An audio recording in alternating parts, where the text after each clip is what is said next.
So we're back for our third coaching question card tip. And this question, another one of our favorites, is in three parts. And those three parts is, what was your intent? What has the impact been? And what can you do to bridge the gap? Why is it you like this one in particular, Sarah? It's interesting because actually there's a couple of uses for this one, isn't there, that we've talked about. Yeah. So the thing that came to my mind when I looked at this question, and where I think it can be quite powerful, is when I'm working with leaders and also coaching clients around inclusion. Mm-hmm. So when we're thinking about what was your intent and what was the impact, it can really help to build empathy, to build that understanding of the other person's perspective, Mm-hmm. and ultimately put yourself in their shoes. So it's really about boosting emotional intelligence. And then the part around what can you do to bridge the gap is really about raising self-awareness, understanding what your blind spots might be, and possibly even any biases that could be derailing the decisions or the choices that you're making. So I really like the three parts to the question because it really handholds you through that process. Yeah.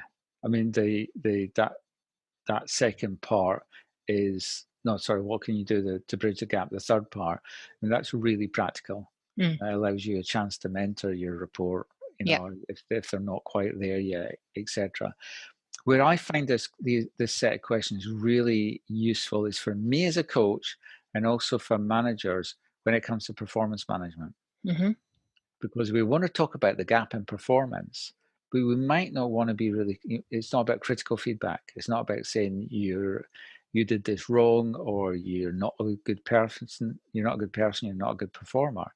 This is really neutral and it's very compassionate, because we're Mm. saying, what was your intent? I want to understand what you were intending by that set of actions.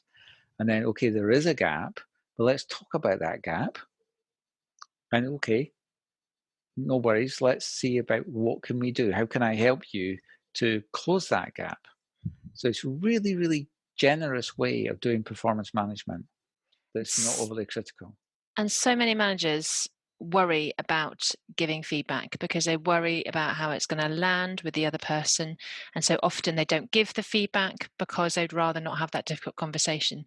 But actually, what I love about this is that they're three simple questions, as you say, are supportive, they're compassionate, and there's no need to feel worried about giving feedback if you try it in this way. Yeah, and the words there are try it. It's a Mhm. really useful thing to just try these three simple questions. They're dead easy to do. Great. So that was our third tip, and we'll be back with another one soon. So should you wish to purchase our coaching question cards, email us at info@thecoachingquestion.com, or you can contact us through our LinkedIn page, The Coaching Question.